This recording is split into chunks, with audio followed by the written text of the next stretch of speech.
Here are the stories we're covering this week in the Category 5.tv newsroom. Billions of records have been breached, and you may be part of it, even if you've never heard of the service that was compromised. Efforts to recover millions in crypto cash from the digital wallets of a man who died without revealing passwords to access them have hit a snag. The wallets have been found to be empty. Sorry, Amazon, Philadelphia has banned cashless stores. Have a Windows update that is messing up Windows 10? Now it'll automatically remove and block itself to allow Microsoft to fix the problem. These stories are coming right up. Don't go anywhere. This is the Category 5.tv newsroom, covering the week's top tech stories with a slight Linux bias. Jeff Weston, Yeah, man. you're building a brand new beautiful website, What? aren't you? No. Am I? Oh, you're a terrible actor. What? This is where acting comes into play. Oh, I didn't know we were acting. You're supposed to act. Okay, fair enough. All right. Yeah, I'm building a really cool website. Are you building a really cool website? Just because Jeff is confused doesn't mean you have to be. Visit cat5.tv/dreamhost to sign up for unlimited web hosting for your website with unlimited email accounts, MySQL databases, the latest version of PHP, WordPress, and more, and even a free domain name registration. It's less than $6 per month, so sign up today. cat5.tv/dreamhost. I'm Jeff Weston, and here are the top stories we're following this week. Billions of records have been breached, and you may be part of it, even if you've never heard of the service that was compromised. Have I Been Pawned informed us that 763,117,241 people have had their records leaked by a company called Verifications.io. Andrew Martin, CEO and founder of cybersecurity company DynaRisk, has since revealed the true number of leaked records is much higher, exceeding 2 billion records. An unprotected MongoDB database was discovered by security researcher Bob Deshenko. Having cross-referenced the data sitting there in plain text with the Have I Been Pawned site, Deshenko was able to conclude this was fresh to the market, new information, and not just a dump of previously breached data, as has been seen with the recent Collection 1 leak. After doing some more investigative work, Deshenko was able to track the database back to the Verifications.io enterprise email validation service. You're not alone if you've never heard of Verifications.io, but you may still be a victim. This company validates bulk email lists for companies wanting to remove inactive addresses from newsletter mailouts. Deshenko says that although not all records contained the detailed profile information about the email owner, a large amount of records were very detailed. That detail included commonplace breach data such as email addresses and phone numbers, but went far beyond the basics as well. Information such as dates of birth, mortgages, mortgage amounts and interest rates, and social media accounts related to the emails in question. But it doesn't stop there. You can also throw in basic credit scoring data, company names, and revenue figures as well. Apply the basics of good cybersecurity hygiene, which means being alert to phishing risk, applying more skepticism than usual to unexpected emails, text messages, social media communication, and even snail mail that wants you to check a link open. Open an attachment, and so on. If threat factors have got hold of this data, then it provides all the ammunition they require in order to appear like a trustworthy organization in their communications. Yeah, This sure. is nuts. I mean, if they know your name, your address, your email address, where you do your banking because they have your mortgage info, then they can appear as the bank. Yes.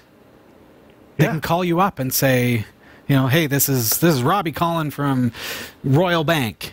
And you know, we've got a problem with your payment this month. That's right, whatever yeah. it could be, right? Yeah. So all of a sudden, phishing scams play into it, but it can be so convincing. Oh, for sure. It's you know, recently my wife was subject to theft with her debit card, transactions, all Really? that kind of stuff. Okay. And so thankfully she found out when she went to use her debit. Is it now? Can I ask? Is it a Visa debit? Is that how it took place? Because that. You know what? I think it was. Okay. I think it was a Visa debit. I was wondering if that opens up a whole new realm of It does. being able to compromise a debit card, because Yeah. before it was pretty difficult. It was a Visa debit, and all of the transactions were under $100, but they wiped out the account. Now, thankfully, we've been able to overturn it. But Sure. I mean, with a breach like this, I'm going, did they get the information from that? Yeah. What other information is Yeah. on there? And so now, You know, it's like, I'm one of the billions of people on Earth. Maybe my information is in there. Yeah, think about that for a second. Thinking of Visa debit. So this is a debit card that has the Visa logo on it. You think that's a great convenience feature? My Visa has a per transaction limit. Yep. And it has an actual cap on my credit. Right. So you can't exceed it. And if you tried, it would just negate the transaction and say declined. Right. My debit card, on the other hand, which now carries a Visa logo, can be used as a Visa, but it can empty my account. That's right. Until I hit $0 in my account. Maybe I also have overdraft. Maybe it will bump me to minus $1,000 in my account. And then I'm looking and going, what? Yeah. Where'd all the money go? Right? Where'd all my millions of Bitcoins go? So when you think about that, so if I'm shopping online and I think, oh, wow, this is convenient. Here's an idea. I can use my Visa debit to make a transaction online because then I don't need to use my credit card. Right. It seems convenient, but now if their database becomes compromised or something, not directly related to the story, but your wife's story makes me think about, this information could be used to compromise your accounts and everything else. Right. Well, and the fact that it had mortgage information, I'm going, okay, was it banks' websites that were compromised, or is this collected from some sort of information? No, they weren't compromised, Jeff. No, but the data obviously came from somewhere. The data came from the banks who put in your contact information to be weeded out from databases to make sure that they're legit. Right, fair enough. But why would the mortgage information be on there? Who knows? Equifax has that information. Yeah, that's true. And do we trust Equifax? Yeah. No. Most people do. No. Most people Please don't. Well, we have no choice. Well, exactly. And something like Verification.io, we have no choice. Yeah. Our data is shared with them by the companies that we do trust. Yeah. And so if I've trusted to the Canadian government my personal contact information, which I presumably have because I have no choice, and then Equifax, who they give all that information to, screws up, and I had a tax bill. The Queen put me through collections. This was like maybe 15 years ago. Put me through to collections for millions of dollars. Wow. Millions of dollars, Jeff. Millions. I've never seen millions of dollars. I've never gone into debt for millions of dollars. But like that information, if you're not on top of it and all of a sudden you're toast. But this is information that I have no control over. Yeah. Because it's the government or your bank or whoever, everybody's got a bank if you've got a mortgage. Scary. Yeah. I will say, as I said, use more. I'm reading that, use more like awareness. I'm like, that's it. I feel kind of validated that I'm such a skeptic. It's like, be a skeptic in this case. And you mentioned in the news story, so I'm saying there's no hope. There's no hope. You can't control it. You can't stop it. Even if you want to stop it and say, no, I'm not giving you my email address, they can already get it other means. Exactly. So if there's no hope to stop it, what do? We've got to be smart when those phone calls or letters or emails come in and recognize the signs that, hey, this is not legit. If I get something from my bank, I don't phone the number on that something. No, never. I walk into my bank and I talk to the bank manager or the teller and I say, hey, can you look at my account? This says that I'm overdrawn $5,000. And they're going to look at it and they're going to, no, you're not. You've got 10 billion Bitcoin. Right. Right? So that's the way to do it. Can I borrow a Bitcoin?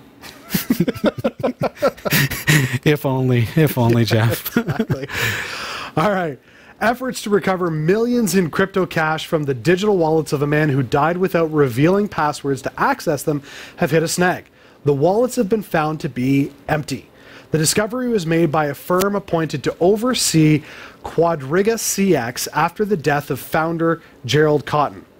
It expected to find the wallets full of $180 million Canadian, that's about 137 million US or 105 million pounds in crypto cash deposited by the coin exchange's customers. Mr. Cotton, who died in India in December, had sole responsibility for handling the funds and coin passing through the site. The master key to unlock the wallets was held on Mr. Cotton's laptop, but he died without letting anyone else know the passphrase to unlock the device.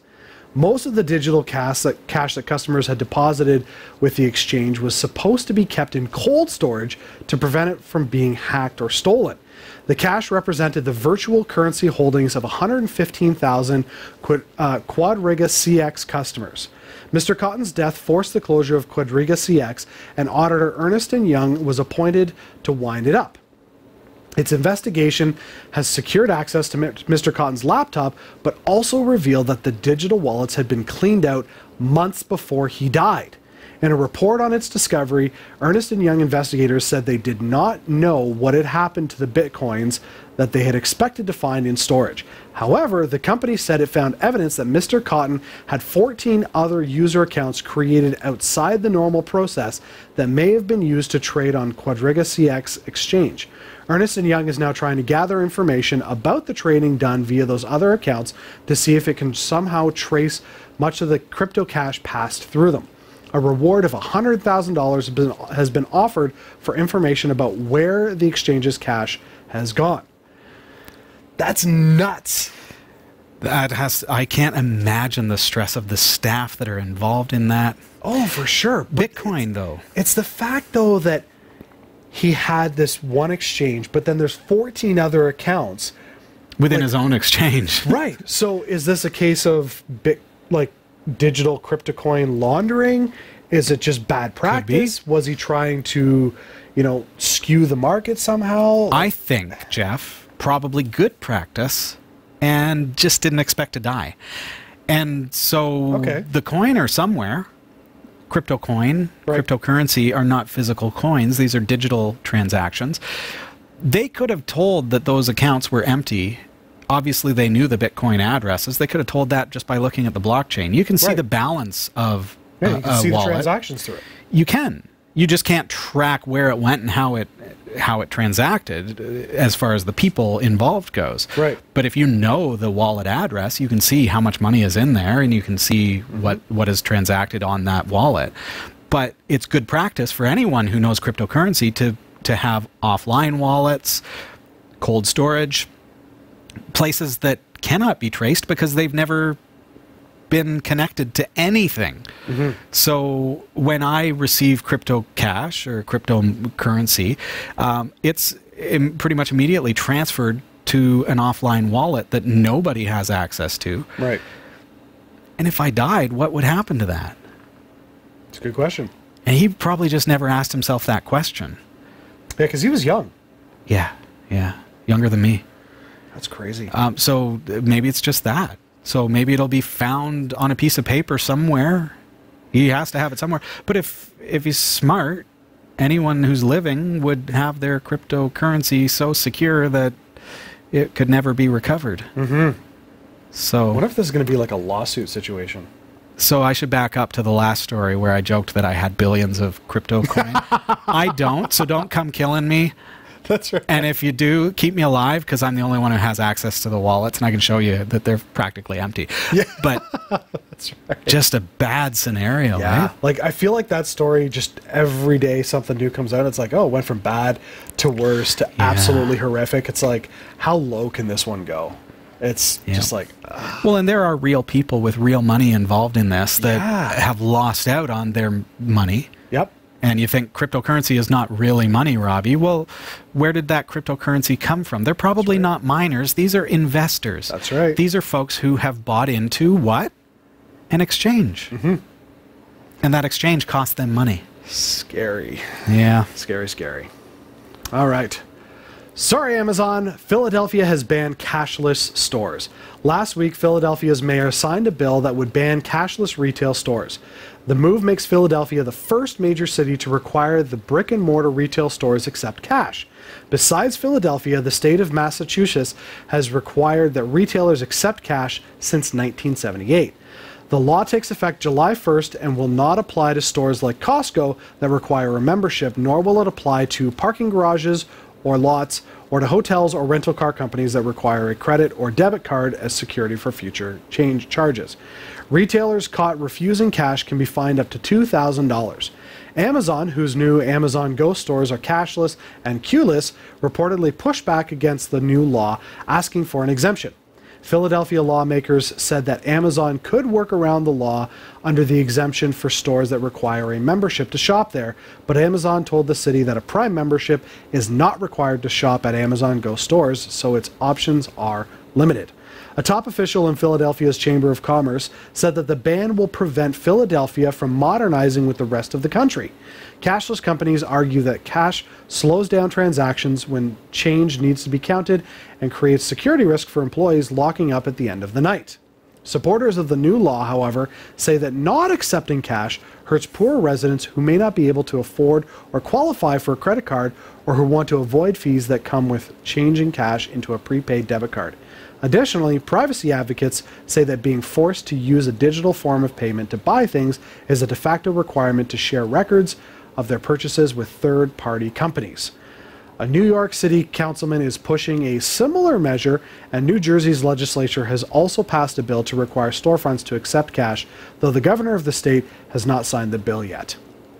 This is an interesting turn in events, because for so long I feel like retail has been moving away from cash. Right. And regulations are saying they can't? Yeah. Now, I mean, being able to accept cash is different than saying, you know, we won't accept cash. Because, I mean, I would think that Amazon could, in their stores, put in some sort of a machine that allows you to drop cash in. That's just stupid. Well, sure it is. That's just stupid. But it's how they can get around it. But if nobody's going to use it, then at least it gets them by that rule. Think about the cost for... it's Amazon. They're rich as anything, but, Right. but so who cares about the cost, right? But really, so now a law has to make them accept cash. So now they do have that problem. Now, okay, well, where does the cash go? Well, it's got to be collected and it's got to be counted, and so that's neither here nor there. So it's a perfect opportunity for Amazon to say, well, you have to have a Prime membership, so it wasn't us that made that decision, it was the regulators. Right. Right? So now the buck is passed, and you have to have a Prime membership in order to shop at Amazon Go. That is an option, and that's what I could see happening if the regulations stick, because that's the best option, and it gives them a way to just say, well, it wasn't us. Right. We didn't make this rule, but we have to enforce it. It's the law. So you have to pay your $10 a month to be a Prime member. I wonder, again, I haven't seen the law, so I don't know how it's written, but I know, like with banks, you can walk in and they'll have a machine that you just dump all your coins in, and it automatically filters them. Yeah, you see that at grocery stores and stuff, yeah. But I'm wondering if Amazon puts something like that in one of their stores that then loads that cash equivalent on a card, so then you could say, look, I brought in cash, and loads onto an Amazon card that you can then use for purchases. It's like in a the gift store. card. It spews out, it preloads the gift card with, yeah. I wonder if that would get them by. That's interesting. Because then they still don't need anybody, and it's just a machine that does the work for them. And, sure. You know what I like about your idea, Jeff, is that, okay, so the regulators and critics are saying, well, what about the poor, right? Right. Well, I can take a couple pockets full of change and drop it on here, and it'll load up an Amazon cash card. That's smart. So now I can shop with my card, and I used cash. But no, you can't, because you're not paying by cash. So I think you could get around that, saying yes, you are paying by cash. Wouldn't that be a cash great to load the credit? That'd be a great option. But I think too that, okay, so if it's the fees of converting cash into prepaid debit that are hindering for the poor, why doesn't the government say, okay, well, that's a problem, let's address that issue? Because big banks own the government. But I have 20 bucks. Here's my 20 bucks. I want a card. Okay, well, now your 20 bucks is only 16 bucks. Yeah, see, that's what? crazy. That's crazy. No, give me my $20 on this card, especially if I'm reloading it. Hey, first time, sure, charge me $2. Right. Pay for the plastic and keep me from throwing it in the garbage because, hey, it's bad for the environment. Charge me $2 the first time, but every time I reload it, just reload it for me. Mm-hmm. Don't charge me fees for it. That's the regulation that needs to change. It's interesting. Yeah. Very interesting. You heard it here. All it's right. very interesting. If you had any doubts, just play it back. Yeah. Have a Windows update that is messing up your Windows 10? Now it automatically will remove and block itself to allow Microsoft to fix the problem. Wow. Windows 10 is not exactly the definition of simplicity. Patch Tuesday always seems to introduce new problems, the latest being crippled game performance, and the underlying behavior of the Windows 10 update process will melt your brain. The latest development in the saga isn't actually the introduction of troublesome updates, though. This time around, Microsoft is removing them automatically and without any user input. In a Microsoft support page discussion, a user asked, "Why were recently installed updates removed?" And here's Microsoft's official response. To ensure that your device can start up and continue running as expected, Windows will also prevent problematic updates from installing automatically for the next 30 days.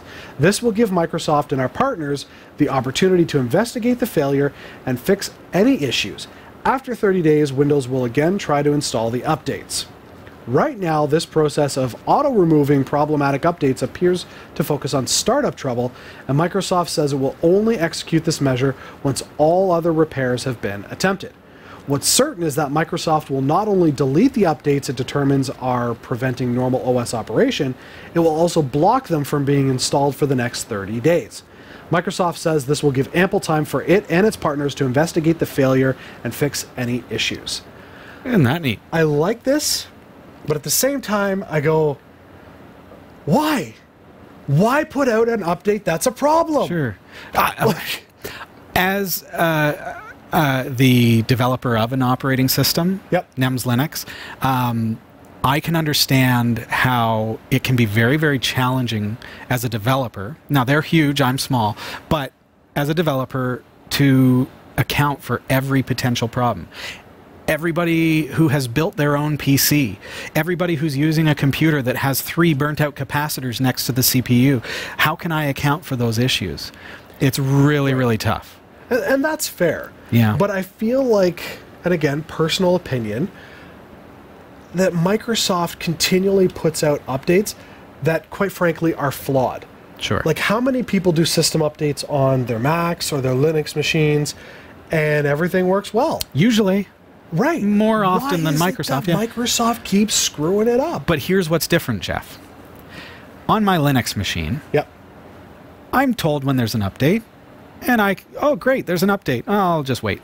Right. Okay, well, it's Saturday night. I'm going to be watching a show. Let's run that update. Right. Microsoft, it's update time. Reboot. See, and I think that's part of the issue. Microsoft should not force an update until, say, 30 days later. That way it allows people who want to update. Just stop forcing. Well, there's that too. But again, it comes down to control. But with that control, they're making a lot of big mistakes, Jeff. And when they make those mistakes, everybody feels it, and we lose some confidence in the company. Yep. But I can understand where they're coming from. They want to make an appliance-like operating system. It just keeps itself up to date. Everybody who runs Windows 10 always has the latest and greatest. Well, that sounds great in theory, but in practice, it's like, stop stripping away my rights as a user and allow me to make the decision to update. If an update, if an update is going to screw up my computer, let me stop it. Exactly. Yeah. As simple as that. Yeah.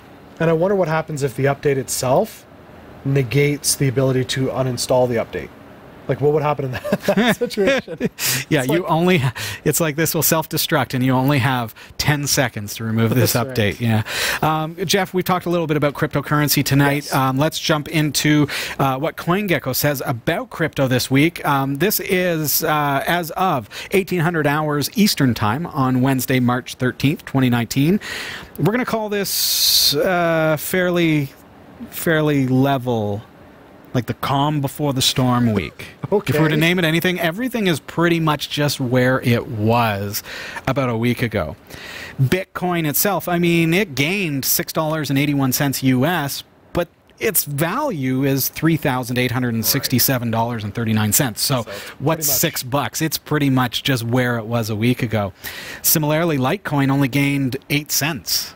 Right. I mean, so, and its value is $55.13. Ethereum is at $131.66, losing $5.23 versus last week. Monero is at $49.61. Again, very, very minor gain of 41 cents US dollars in crypto coin. Per crypto coin. The little guys, Stellite and Turtle Coin. Stellite is at 1.54 ten-thousandths of a cent, gaining a whopping 0.04 ten-thousandths of a cent. Look at a hair under a microscope, slice it down the middle, then slice it again and again and again, and that's how much we gained. Turtle Coin gained 0.01 ten-thousandths of a cent. Sorry, my friend. I know. I'm waiting for Turtle Coin to just become worth $1,000 per Turtle Coin. I mean, we've got a ways to go at 0.78 ten-thousandths of a cent. Even if never happening. Even if Turtle Coin was a buck a coin, a penny. I would be. If it was 1 penny, camper. Jeff. If it was 1 penny, I'd be happy. Yeah. Yep. That would be great. Yep. Just imagine all of the nerds that would rejoice. That's right. It's very easy to mine the smaller coins. Oh, I love Turtle Coin. You can get coin. tens of thousands of them in a week. Yes. It's ridiculous. Yeah, all right. Big thanks to Roy W. Nash and our community of viewers for submitting stories to us this week. Thanks for watching the Category5.tv newsroom. Don't forget to like and subscribe for all your tech news with a slight Linux bias. And for more free content, be sure to check out our website. From Category5.tv newsroom, filling in for Sasha Rickman, I'm Jeff Weston. And I'm Robbie Ferguson.